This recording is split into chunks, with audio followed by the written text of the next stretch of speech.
if you have any questions about the program, email ias@umn.edu, and please just put human in the data in the subject line, and we will get back to you about that. Okay, I'll just say, you think it's kind of weird to have an application deadline at noon, and the reason it says at noon is because things always mess up with application formats, etc. This gives us a couple of hours for you not to panic and us to help you fix anything that hasn't gone right. So that's why we have a noon deadline. Okay, next slide, Abby. And feel free to type questions in, and Alexis and anybody else who's still here, feel free to weigh in with your own experience too.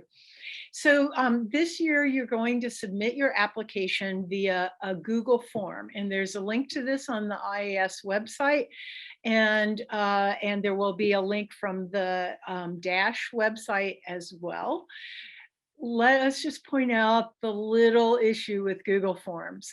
You can't save the form once you begin, and you won't be able to edit your application after you submit it. Don't panic if you uploaded an incorrect document. Just email us. We'll help you fix it. And so you'll be asked to submit basic information in the Google form: your name, your home department, the title of the project, which of the MnDRIVE thematic areas your work falls into, and I'll talk more about that in just a minute, and then the faculty reference.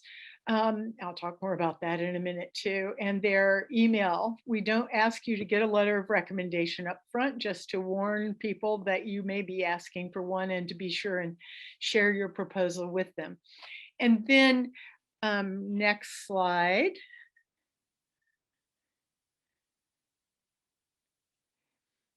And then as a Word or a PDF document, as part within that Google form, you are going to upload the core of your proposal, which is the description of your proposed research and how it engages with the intersection of data and humanistic questions, how the research will engage the MnDRIVE thematic areas, coming back to that one, and what your proposed research will produce. And so there's not, as I think Jonathan made clear, there's not a requirement that what you're doing with this fellowship be part of your dissertation. In fact, we're happy if it's an opportunity to explore something different. It can be related to your dissertation, but discuss how it relates or stands apart from your own research and from your sort of regular and dissertation type research. And so I'm saying the word dissertation, it doesn't mean you can't apply after your first year. Feel free. It's really about your interests in research. And then what kinds of resources do you think you'll need to complete the product in the course of the summer?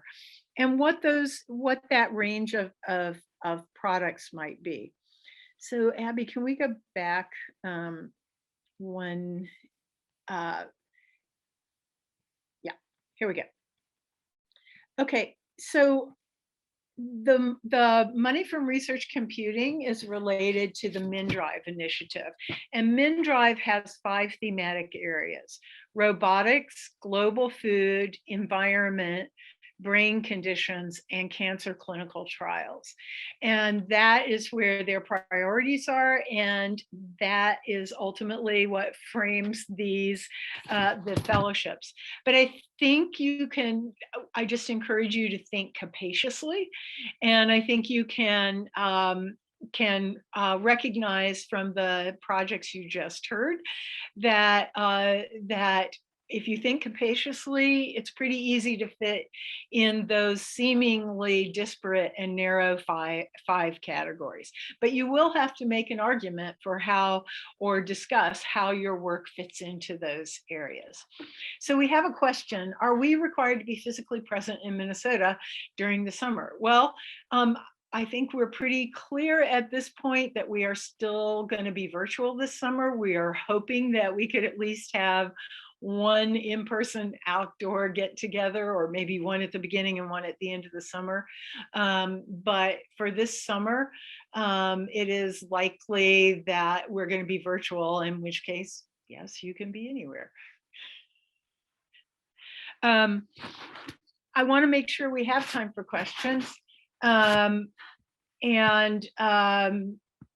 so feel free to, I'm going to stop the basic presentation, but feel free to just ask questions. So another question is, can international students in their home countries apply? So in theory, I think absolutely yes. In reality, I know that there's been an issue this year about pay. Oh, it's a fellowship. So yes, I think the answer to that is yes. Just be sure and send us the question to ias@umn.edu, and we'll double check. I'm sure all of you are unfortunately well versed in policies about and issues around payment that changed in December last year. So I don't want to give you an answer that might be wrong, but since it's a fellowship, I actually think it will work. Okay, another question.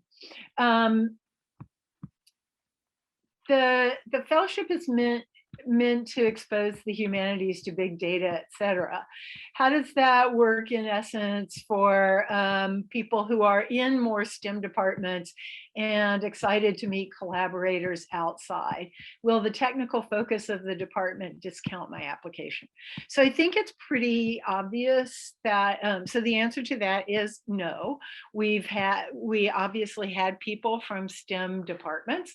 I think the real issue is, what are the questions you're asking, and what do you need to answer those questions? And as one of the fellows, I think, said at the end of the fellowship last summer, and this is the advantage of having a multidisciplinary experience, after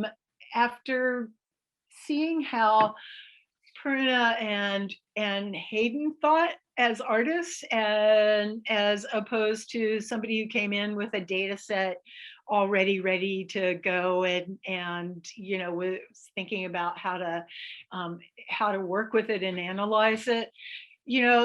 That range of perspectives and potential for having a mentor from a humanities department as well as a data expert mentor is something that we'll be thinking about. And that's why we ask you, what kinds of resources do you actually think you need for this?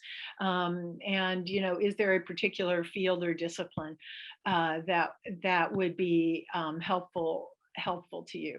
So I would say no, STEM fields are not excluded, but I think the real issue is, what kinds of questions are you asking? Okay, how do we find competitiveness in the proposals? Well, I'm not sure what you mean by competitiveness, so feel free to type in more. I think in a way you might be saying, how do we have proposals that seem like apples and oranges? How do we read them against each other, so to speak? And I think part of it is that we, at its core, we are looking at what meets the basic requirements. Are you looking at questions related to the human issues in data, and how that works? Whether it's questions about proxies, whether it's a question about how can you apply data to a humanities and data tools to a humanities topic or series of questions. Does it actually, can you make a good argument for it fitting within the MnDRIVE thematic areas? And how sort of, how much does your project have to gain from this kind of interdisciplinary and special access to resources? And I think that we have a selection committee. It's not anybody you've met today, I don't think. And it's the selection committee comes from the Dash Advisory Board, and there are STEM as well as humanities and social science and arts people on the selection committee. So you're getting diverse reads from diverse disciplines and faculty members who can make arguments in defense of an approach that is closer to their own disciplinary experience, if that helps. Any other questions or concerns? I'm going to check the chat, since if a panelist asks anything, we can't, it does get entered in the same place.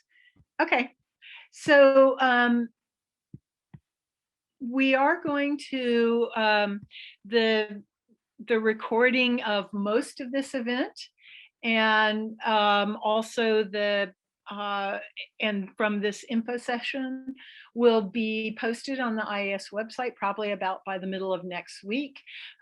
Feel free to, it will also be available through the Dash website. Feel free to send us any questions you have at ias@umn.edu. Ooh, she's screen sharing. Very fancy. And I think part of the reason, besides the fact that we're very excited about their work, I think part of the reason that we wanted to combine this little info session with the symposium is so that you could see what some of the projects were from last year. Any other questions? Just holler. Thanks a bunch. Jennifer, I thought it might be helpful for anyone watching right now or the video, just for them to be able to see where to access the application materials specifically on our website, Okay. Since we do have just one moment. Good. Will you walk us through the navigation, because you know my computer will screw it up? Absolutely.